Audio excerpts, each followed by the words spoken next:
Papa told me I couldn't do a lot of things. I feel like I'm the chosen one. Look at this. We created this. This didn't exist before we were here. All we are is proud and passionate. I love Toronto. I love this team. And we're going to the NBA Finals. Let's go! Nothing matters but winning. Welcome back to episode 67 of Rapzville Weekly. I'm your co-host Gabriel Chelio alongside Adam Casucci. And today we have an interesting episode for you guys. There's been a couple of rumors involving Kyle Lowry that we're going to have to bring up, and maybe some other possible trade options. There's a little bit to talk about. Also, we have 3 games to worry about. There was a Philadelphia 76ers back-to-back, and then there was also another game against the Miami Heat. So there's tons of games, tons of stuff to go over. But before we get into that, as always, please like and subscribe. Check us out on Instagram at Rapzville, and leave your comments down below and your opinions. All right, so let's get straight into it. The first topic I wanted to really talk about was Masai and his conservativeness and really kind of sleeping in this mid-season area of the Toronto Raptors right now. Obviously knowing that we've been linked to Drummond, wanting to get a deal done. I haven't really seen too much of reports lately about the Drummond deal. I was seeing it the first couple of days and then it kind of slowed down. I really want to know what Masai is doing right now because we are playing subpar. We're not playing our best basketball.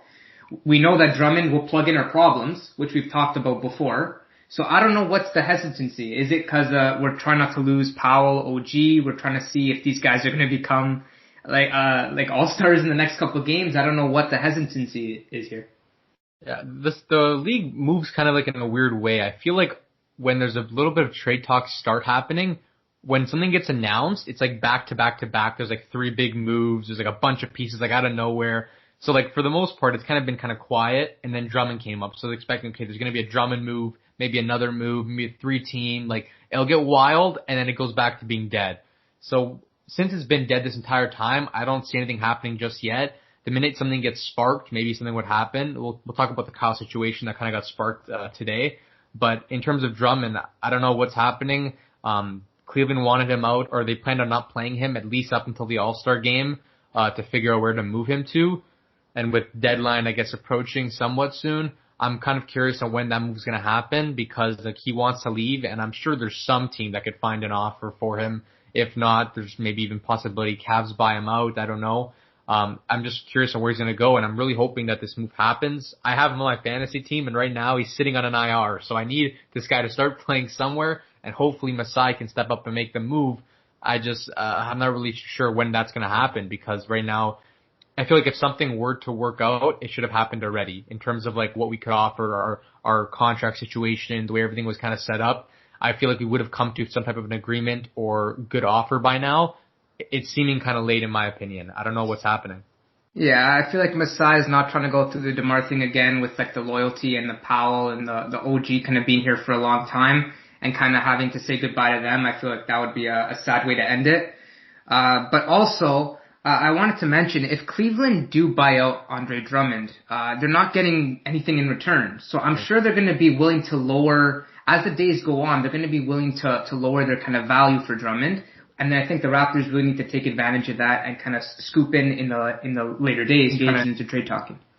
Yeah, his value will definitely decrease, I think, over time. And because he wants to leave, it's the same thing as the Kawhi situation. The person setting up the trade, like the other teams that are interested, should have the upper hand. That's why it's always important. You don't want to highball it. But the problem with the contracts is because it's so messy, the only way to make it work for us at times is to highball it. And then like that's not going to work for us. We wouldn't want to do that unless we were getting a lot in return, which Cleveland wouldn't want to do. So that's where like the messiness kind of comes into play.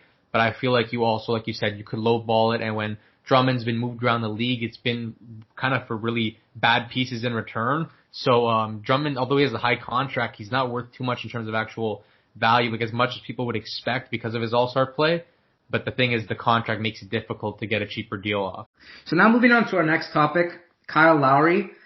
We don't know exactly what is happening in this situation. We do know that the teams are interested because who wouldn't be interested really in Kyle Lowry? Josh Lewenberg reported that today. But Bleacher Report came out saying that the teams are interested by reporters that aren't as popular, obviously, as Woj and Shams. I think his name was Keith Pompey or something like that. And I do think it is true. I do think they're honestly interested because who wouldn't be? right now, and I think Lowry is going to want less money in the coming years, obviously coming closer to the end of his career. So him moving to these places, obviously with Miami, the home city Philadelphia, and the LA Clippers would be pretty interesting. But we need Kyle Lowry to stay, I think, in my opinion, and we need to see him perform the rest of the season. Yeah, the initial thing came out this morning when I heard about it. Even the Score posted an article on it, and then the people that they were getting the source from apparently came from like a fake Instagram account. But then a lot of these other news articles and sports media outlets have backed it and said like the report looks kind of real and some of it has validity to it. But that's because it's Kyle Lowry. Who wouldn't have interest? They probably do, right? We've been hearing a Philly Kyle connection for like weeks now. And then like Bleacher Report put out another article saying Lowry could be interested. If there were to be a trade and he had to get moved, he would prefer it to be his hometown Philly. But that's if and when and how. It's obviously there's no actual desire to leave unless he's being forced to leave. But like it said, this could all be fake. It could all be real. We're not too sure what's happening. So like right now, as Raptors fans, we don't know where this is going to go. And obviously, if he were to be moved, we expect it to be for a absolutely huge piece and a possible like championship contending run. And to ship him out besides that doesn't make much sense, right, Adam? Yeah, I'm afraid that's not going to happen, Gabe. With the Philly situation, obviously the 76ers aren't going to want to get rid of Simmons and Embiid, their top two superstars. Yep. We might get a look at Tobias Harris if Philly are being generous. Obviously, he is much younger at 27, 28 than Kyle Lowry. But I do think that they're going to end up offering like some rookies and probably a Danny Green back and guys like that. So I don't think it's really worth it from the Philadelphia standpoint. And I think we have to pass on that because Kyle Lowry is way too valuable to our team, especially. And I don't think the teams in the league kind of see that value as much as we do. Yeah, I don't see any value coming out of a Kyle Lowry trade to Philly specifically. Like, who are they going to offer us? Like young players like Matisse Thybulle or like Korkmaz. I don't see these players holding enough value for us to make a move because it doesn't seem like that's going to benefit our chances of getting anywhere unless all of these pieces were somehow then used to get Drummond. But then that's basically like a Kyle for Drummond scenario and doesn't seem worth it in my opinion. I feel like maybe other franchises might have something better to offer. Like Miami has some good pieces, but still, it's how much are they willing to give us in return? The Clippers, I don't see anything as valuable coming out of that end for us. So in my opinion, I think that this probably is a little fake. Doesn't seem to have that much ground to back on. And if you were to be moved, it doesn't seem like those would be the likely spots because that just seems like a contract dump for us for some young players in return that's going to ruin our chances of getting anywhere this season. It seems much more likely that he would be used in a bigger deal for a star like Drummond than to get shipped off to these places. Yeah, I think it's either Lowry to Cleveland for Drummond, which is the only kind of deal I would kind of be looking at right now. Like you said, the Miami, they have a couple of nice pieces there, which could be valuable to the team, but it depends which guys and who, like Tyler Hero, Duncan Robinson, Kendrick Nunn, all being good pieces. But we would need to get 2 or 3 of those guys, right, to kind of compensate for the value of Kyle Lowry. So I think that's the way it is. I think it's going to fall through, and I think it's going to kind of blow by. Because like you said, I don't think the other teams here have enough value for Kyle Lowry. Yep, exactly. Moving on to the next topic, we've been hearing some kind of rumors, a little bit of talk about Demarcus Cousins and if the Raptors should pick him up. I saw some of the other Raptors fan pages on Instagram kind of talking about it. But I wanted to kind of explain my reasoning on why he wouldn't work out and wouldn't fit in the Toronto organization. I think his mentality is very poor as a basketball player.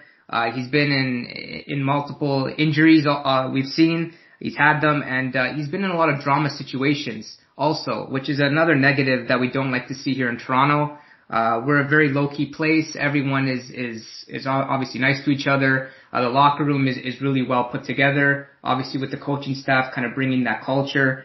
And I think he also isn't a winner. He hasn't been in winning places. Sacramento, Golden State, the vet minimum doesn't count. He's just ring chasing there, in my opinion. And now with Houston. So I think he's just kind of moving all over the league for a reason. And I think people are trying to see that old version of Boogie Cousins again, that 20-point, 10-rebound kind of guy again. And I don't think that's ever coming back because his mentality is very weak. He's not a winner, and I think he's a very selfish player. And and that's why I think this isn't going to work here for Cousins. Yeah. So there's obviously probably fans that would think that this would be a decent move. And I mean, to get someone who has potential to play, in a solid manner as he once did, it makes sense, especially for the cheap price that he could be a minimum. And for us needing a center, someone of his size, and capabilities, it could be useful.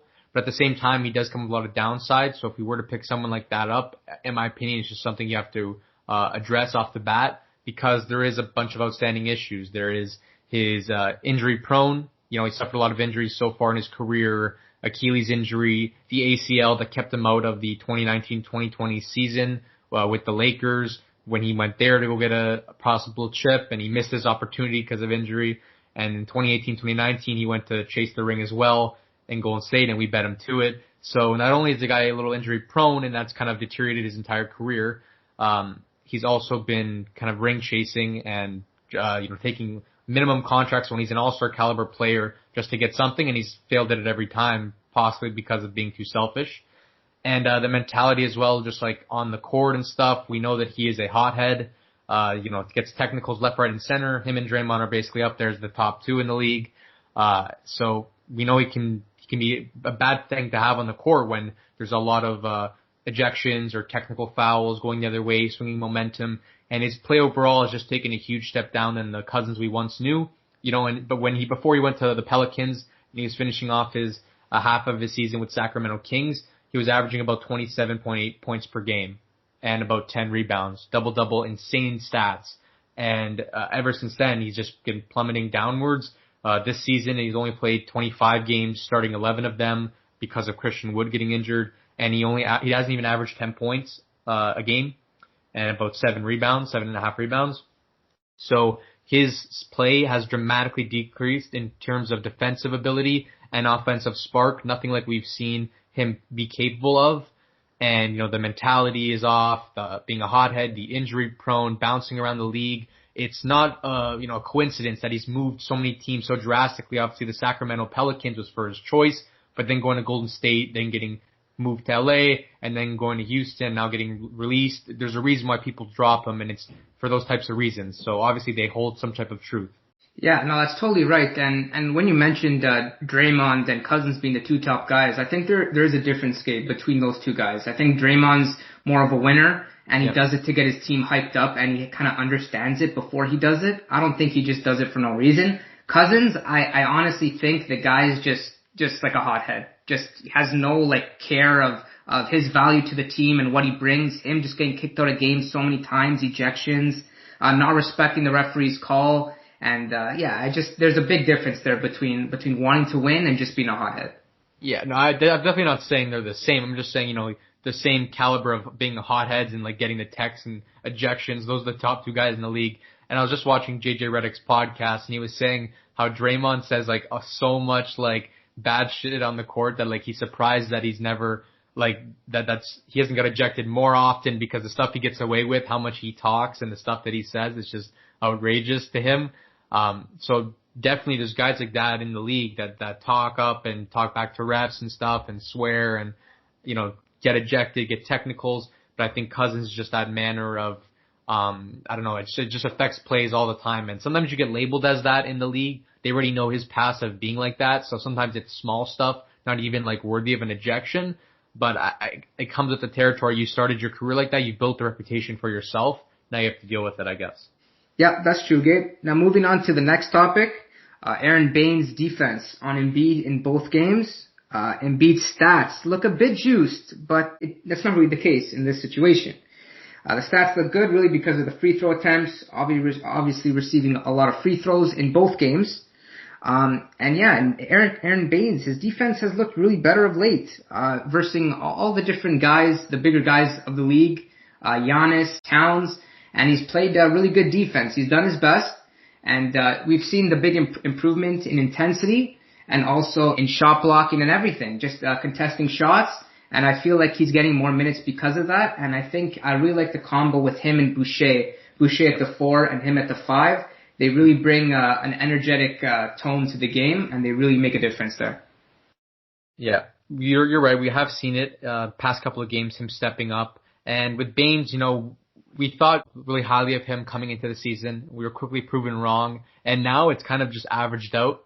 When he's in the court, he either has great plays, we're quite impressed, or he makes mistakes and has a lot of dumb plays. It basically balances. It's like in one game, you get a bit of both every time. And I guess that's something we have to deal with, is we can't expect an all-star here. So I'm impressed at least with when I see some of his defensive ability in terms of slowing down Kat, Giannis, and now even Joel Embiid. Embiid, he just been shooting horribly. Obviously got to the line a lot, and that's just, attacking the basket, being aggressive, getting doubles, swiping hands. But that's also with his usage rate. He's 34% usage rate. I'm assuming that's one of the highest in the league. So, he gets the ball in his hands a lot to create plays, work in the post. So I thought for the shooting percentage alone in both games, I thought it was fantastic by Baynes. He just did a great job at staying with him and contesting, not jumping on the three, and maybe sometimes inviting a drive and getting a help defender to stop him, or just planting his feet, keeping his hands up and contesting shots around the post. I thought he just did a great job at that. I was really impressed. And in terms of him and Boucher, I thought that was a fantastic lineup. I've kind of been saying Boucher at the 4 for a while now, and we've been seeing it the past couple of games, and it works. I'm telling you, it works. Having Baynes at the center when reversing big teams, and specifically against the Sixers, I thought it was fantastic because you need someone big, a big body to slow down Embiid. And then once you get him contesting, you can have someone like Chris Boucher going to grab the glass, depending on who he's guarding. Sometimes the matchup is hard there. Him at the 4, he could be versing a good, solid player on the outside. But I thought the Heat, for example, would have been a great opportunity for that. Baynes on Bam is as good as we're going to get. And then having Boucher on Olynyk, who's like a stretch big that kind of just roams the perimeter and also comes in once in a while. Him and Boucher are a great matchup to verse one another. And on the offensive end, it works as well. And that's where it's key. You have Baynes contesting, and Boucher can come in and grab a rebound or block a shot from a guard that's driving in and maybe take a chance on Olynyk or something like that. I just thought that pairing is just great together. No, yeah, I think, like I said before, that pairing is dynamic. And I also think the issue with that is when you put both of them together, you're also getting a downfall in the starting lineup. Siakam at the center, that is a no-go. We can't play with that small ball lineup. We've seen Houston try it. Small ball lineups in the league always fail. We're trying to revolutionize the game of basketball here in the coming years of the NBA, and we're trying to bring in the small ball, more 3-point shooting. It's great, but also when another team has a 7-foot player with a big physical, big body guy, and it's just it's tough to guard. And Pascal Siakam, he can do his best all he wants. He can play the best defense, and he'll still get called for fouls because he's smaller than the guy. He's getting out physicaled, and I think that's an issue. And I think that we need to really look into that. And Masai, he's got to wake up, start smelling the coffee, and make a move for a center. Now moving on to the next topic, Miami's defense and how they played us last game, how they really used the double teams and zone efficiently against us. And I noticed we were really slow in terms of moving the ball from side to side. When we see a double team, we're trying to dribble through it, and it's kind of stupid. We shouldn't be dribbling through it. We should make a quick pass, see who's open, have your head up already, and know who's open on the court. I mean, Fred, he's done it a couple times. He made one great play to Norm in the corner, which was a nice 3 at the end. But we've seen too many of them. Just even Bembry trying to dribble through it. Just try to make a quick pass. I think that's the best option, and trying to find the open man. I know Gabe, you had more to say about this. Yeah, watching the game, it was really hard to watch, man. I don't know what was up with our offense. We just looked like we did not know how to tackle Miami's defense. And I don't know if this was a result of lack of preparation or maybe just recently losing our assistant coach, Chris Finch, who helped coordinate the offense. I don't know if it is a result of that, but we just looked like we did not know how to attack them at all, because what Miami was doing is that they were just keeping a high press the entire game, and they would often double team the ball handler and put pressure on us to make the right passes. And, if you're double teaming, someone's got to be wide open. But the thing was that we were taking too long to pass out of the double team and too long to then move the ball and find the open man, because really we should always be able to find an open shot in that type of system by pump faking, by moving the ball, driving, kicking. There's got to be some type of way, because they're always double teaming, so they got to watch the guy that cuts and collapses, and there's going to be someone open at the end of the day, and we just absolutely struggled at finding that man every time. And when they're doing a full court press too, that leaves a lot of space on the other end of the floor. It should be no problem for us to quickly inbound the ball, get the ball up the court, and either attack with some open space or at least hold it. We were struggling to even make it past half at times. I know Bembry turned the ball over. We looked like we were going to get some 8-second violations if we took any longer. We just really struggled. I don't know what it was, but we did not look like we could match up with Miami at all. Yeah, even in the post game, Chris Boucher says the Raptors really need to do a better job of really adjusting to different defensive set that the opposing team bring.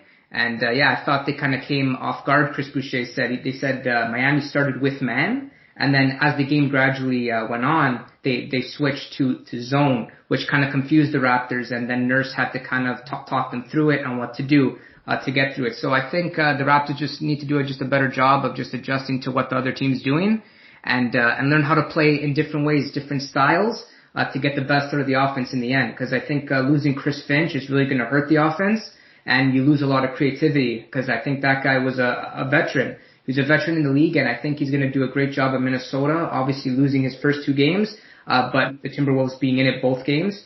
So I do think that the Raptors will look to find another assistant now that has a lot of experience in offensive abilities and coaching. And then quickly moving on to our last topic, Stanley Johnson and Yuta Watanabe. We're not seeing much minutes from them lately. Them not playing anymore has been a bit of an issue, and our defense has been a bit off of late, especially contesting 3-point jumpers. Our inside defense has been a bit weak. And the replacements of that was Terrence Davis, seeing him get more minutes now after that explosion in Minnesota, and Patrick McCaw, obviously coming back from his injury. And do you really think this is the right fit, Gabe, after these 2 guys replacing him? We know Nick Nurse has a soft spot for Patrick McCaw. He's been waiting for him to get back to injury, and he constantly talks about him and his length. And I think he just likes him as a taller guard, him and Terrence Davis.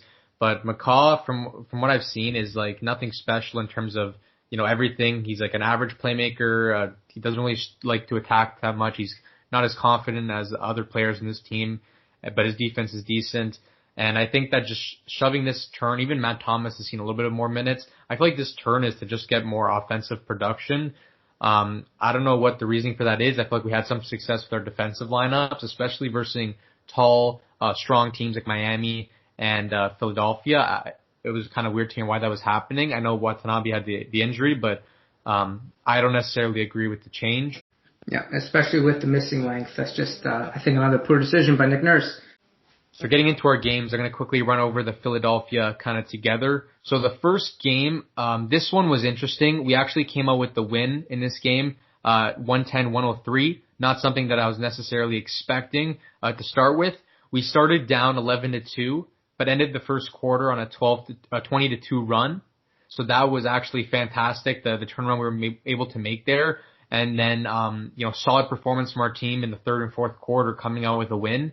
Really impressive without Kyle this game. Usually he's always a dog against his hometown, Philadelphia. And this game specifically, I feel like we just had 2 great performances. Siakam and Fred put up good numbers each. 23, 7, and 8 from Siakam, 8 for 18 shooting. And Freddie had 23, 5, and 9, 7 for 15 shooting, 5 3-balls on the night. Them 2 combined put up most scoring, and then Boucher had that insane run in the 4th quarter where he was splashing threes left, right, and center and adding blocks. He had 17 points on the night, 6 for 8 shooting, 5 for 6 from 3 blocks. Basically, the talk of the night was basically them 3. Siakam and Fred put in work keeping the game close and alive throughout the majority of the game, and then Boucher just had the explosion in the 4th that was really clutch and brought us home. So shout out to him for that. And Anunoby and Powell kind of just had average games. Powell didn't shoot too well this game, 3 for 11. And no one else contributed that much. Bembry shot 4 for 4 this game, which is solid. 8 points, 4 rebounds, 2 assists. And then Baynes off the bench, like we said, had that solid defensive performance against Embiid. Really impressed by that. But in terms of stats, Embiid still looked good. He had 25 points, 17 boards, 6 for 20 shooting, 2 blocks. And Simmons put in 28 points, 9 for 11 shooting, 9 boards, 5 assists. He was a tough guy to guard this game, just attacking the basket. We didn't have any matchup for him. But those 2 put on most of the scoring threat. No one else really got involved that much. Yeah, and I also wanted to bring up one more thing with Fred VanVleet and Ben Simmons. Ben Simmons obviously taking the last spot in the All-Star reserves for the East. I think this is very controversial. I think VanVleet having more points than Ben Simmons has been playing well, has kind of leaded this team without Kyle Lowry, has done a tremendous amount of work with the youngsters. And Ben Simmons shooting horrible from the free throw line, shooting 16% from three. I know he's on the best team in the East right now, but I just don't feel that he should have made it, being an all-star, and I think he's a one-dimensional player. Whatever, he calls himself the best defensive player in the league, but he's nowhere near that in my opinion. Getting blown by guards, and I don't think he's nowhere near that, and I think the NBA made a mistake with that choice. Fair argument there. Moving on to the second game, Philadelphia took that one 109-102, kind of a revenge. They dominated us in the first quarter, 37-18. We slowly brought it back, but we were down most of the game by a large chunk of numbers. We were kind of swinging from getting really close and then going back down. We brought it to like a 6-point game, went back down to a 12, and we just couldn't find a proper range. The game was about, I think, like a 14-point game or something like that with a minute to go. And we thought it was over, and then, the Raptors just kept trying to go at it, hit a couple buckets. Philly made some mistakes. Danny Green a turnover, and we got it close, but eventually, couldn't take that one, obviously. So we kind of burned out our guys in the end of this game, and we fell short. Pascal had 22 points, 6 boards, 7 assists, 3 steals, and a block on 9 for 18 shooting. Powell put up 24 points, 6 assists, 9 for 19 shooting, 3 steals. And pretty much those two guys led the scoring. Fred had a rough shooting night, 4 for 14, but his stats were kind of well-rounded. He had 12 points, 8 boards, 8 assists, 2 steals, and 4 blocks, which was very impressive. And, everyone else kind of did average. A couple other guys in double digits, Baynes, Boucher, and Anunoby all falling around the 10-point mark. And Anunoby struggling to shoot this game, 4 for 13. Coming back, we haven't seen the best shooting performances from him, making some mistakes, trying to get in the groove of things. Obviously, with guys like Powell taking the spotlight, that's what's been happening. But, this game, I didn't feel like a whole disappointment. We did put in a good fight. Kyle Lowry wasn't here. Obviously, if he was here, it would have changed. We missed a lot of open shots as well. It just felt like it was a close game, and I'm confident in our abilities to take them if it was the playoffs in a 7-game series to show a fight, because I feel like we do have their number on a lot of the nights. We know how to stop guys like Embiid. It was just a matter of trying to keep other guys quiet. Simmons had a great night the first game and trying to match him. And then Harris really went off this game, 23 points, 7 boards, 5 assists. So minus them, the role players kind of do average, and I feel like we can keep them contained at times. It's just a matter of getting them on the right night. This night, Korkmaz put up 19 points, 7 boards, and 5 3-balls, kind of a real menace at the start. And Embiid had 18 points, 12 boards, but 3 for 13 shooting. So it's a battle of trying to get them on their off nights, and obviously we didn't have a great night either, shooting pretty poorly this game, and not having Kyle Lowry. It pretty much spoke for itself, and I feel like we could have put in a better fight, but not a huge disappointment. Yeah, Gabe, what was your opinion on the strange occurrence at the end of the game? I think there was like a couple minutes left, and we were down by, I think, 10, and Nurse was calling timeouts after timeout. We were fouling constantly, and I think the last part of the game took like 20 minutes. I didn't understand what was going on there. Yeah, obviously, you don't want to just let the game go by, but there's a point where there's like a big enough lead where I feel like you should just rest your players, especially because we had Miami the next game, which we knew would be a tough battle and would get us tired. I feel like it just wasn't necessary to kill ourselves to try making an insane comeback, and it wasn't really possible because we weren't hitting threes. We were just hitting twos and then fouling them, and they would make both their free throws. So the point difference wasn't shrinking. We weren't doing the proper, if you were going to attempt something like that, an insane comeback, it's always 3 for 2, 3 for 2. Hit a 3, foul them, they make their free throws, hit another 3, and slowly cut the lead. Because we didn't even attempt that, I just feel like we were wasting our time. And that was ended up being the case. We lost the next game to the Heat, 116-108. And we looked tired, and that's possibly the reason why Miami was doing the high press double team to make us work, because they knew we were tired coming off the back-to-back. Our starters were tired, and we were going to have to pay. And Lowry, because he wasn't playing, he knew that this was going to happen most likely, and that's why Lowry came up firing and taking a lot of the offensive load in the first quarter, first half, probably because he knew the team was going to need him. So Kyle had a solid game. He put up 24 points, 7 boards, 8 assists, 2 steals on 9 for 13 shooting. And Fred was the other good scorer for the team, 24 points, 7 assists, 6 for 13 shooting, 5 threes. And Norm contributed 17 points, 6 for 11 shooting. Besides them three, the rest of the team struggled. OG, he had a lot of bad plays or missing shots, but then he had a little run at some point. He made a couple baskets. a 3-ball and then a dunk, but he was a little off, it looked like to me. Baynes and Boucher, we tried to do that double big matchup at times against Bam and Olynyk, but it worked a little bit, but Bam was just having a field day, and against our starting lineup, which was undersized, absolute field day. I think a real big talk of the night, Adam, I know you want to talk about it. Pascal Siakam, he only played 24 minutes, put up 5 points, 2 boards, 4 assists on 1 for 6 shooting, 3 turnovers, and 4 personal fouls. Your thoughts? Yeah, it's just not a performance from your max player, and rarely do we see guys like, I know I shouldn't be comparing Siakam to LeBron or Kawhi or anyone of that caliber, but he's getting max money. He is getting max money, so he should be performing at a level of a max player. He's scoring 5 points. That's not even double digits, and he was turning it over. Stupid personal fouls. He had like 4 in the first half. It's just stupid decision making. And it really pisses me off just seeing him play like this because how much money we gave him and how much money he's worth.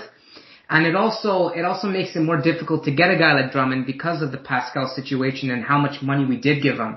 So I get Masai believed in Siakam, but and time and time again he just fails to have these games and fails to really put a good performance together. And and it's just time after time it's the same things happening over and over again. Yep. Basically, just disappointment from him. He just did not step up against a team like this where you need him to shine, especially because they obviously have Bam, who's an animal, but if you have Baynes on Bam, like you have a center on the court and Pascal's at the 4, they don't have a huge matchup. Olynyk is not the best. He's slow and you should be able to attack him. And then they have a bunch of guards who are just like pretty, good height, but just guards. Jimmy Butler obviously is an insane defender and he was a menace. So, but on everybody, not just Siakam. He was catching passes from Fred, from Kyle, intercepting Bembry, Stanley, lackluster passes. He was all over, and I feel like he just has a lot of good games against us. This game, he put up 27 points, 8 boards, 10 assists, 3 steals and a block, 8 for 17 shooting. If you need a guy to fill up the stat line, he seems to be the guy. And hitting 3 balls is something that's surprising for me because he's not a good 3-point shooter, never has been. This season, 24%. Seasons past, kind of around the same mark. But he was 3 for 4 and started hitting them in the fourth quarter when we needed to cut down the lead. So he showed how clutch he can be, really. And I saw a NBA Finals caliber player in him. That's where he showed off last year as well. And Bam was the menace, man. We couldn't stop him, that's for sure. 19 points, 12 boards, 7 for 11 shooting, a steal and a block. And Duncan Robb, he had 17 points, 6 for 11 shooting, made 4 threes in the night and started off really hot. He was a problem as always, but look at this team, Adam. They got a lot of threats. They got Bam, who's insane. They got Jimmy, who's an all-star. They have Rob, who can splash threes. Kendrick Nunn, we've seen, has been a big problem, but he didn't even perform that well against us, but he always can. Iguodala hitting threes out of nowhere, 4 for 5, and Dragic, the vet, and even Gabe Vincent, the guy you like. Yeah, no, they hit our weak points, Gabe. If you look at it, rebounding, where they're very physical underneath. They won the rebound battle. We're very poor at closing out and defending threes. And I thought they did a great job of hitting their threes and making plays off of the line. And, I think they just really took advantage of what we gave them. They knew how to break down our press and double teaming methods on Bam and Butler. Those 2 players have enough IQ to pass out of it, make the right play. And it really hurt us in the long run. And one more thing about Siakam that just really popped to my mind, right now is when Siakam feels confident that he could do well against his matchup, he has a great game. Exactly, but when he doesn't feel as confident when going up against a matchup like maybe a Bam or someone, he'll always struggle. And I think he needs to find another way in his game, if it's either playmaking to a higher level or doing something. I know he's gotten a lot of assists of late, but he needs to be doing that at a better level if he's not going to be scoring the ball. And maybe rebounding, defensive plays, it's got to be something else. Like Fred, a good example of this. If Fred's not having a good shooting night or scoring points, he'll give you always that defensive effort, and he'll be solid on both ends of the floor, right? So that's what it comes down to. I think you're exactly right there. And Bam, that Bam's dominant, and when you watch him play, you can see like he is someone to fear when you go up against him because his ability to shot block, be aggressive, offensive rebounding, defensive rebounding, putbacks in the post, passing. Maybe even shooting once in a while. He can do a lot, and he is a scary opponent to go up against. And I think Miami and Boston are the 2 teams I fear the most a lot of the times. I feel like Philly we have their number and we know to stop them. You stop Embiid, you kind of stay in the paint and stop Simmons a little bit. You kind of close down most of their options, bet on their shooters who aren't always great. You just put a hand in their face, and a lot of the times they won't be the best. And the Bucks, we're kind of on and off with them. Either they destroy us or we easily beat them, and it's just a matter of the night and finding the right matchups.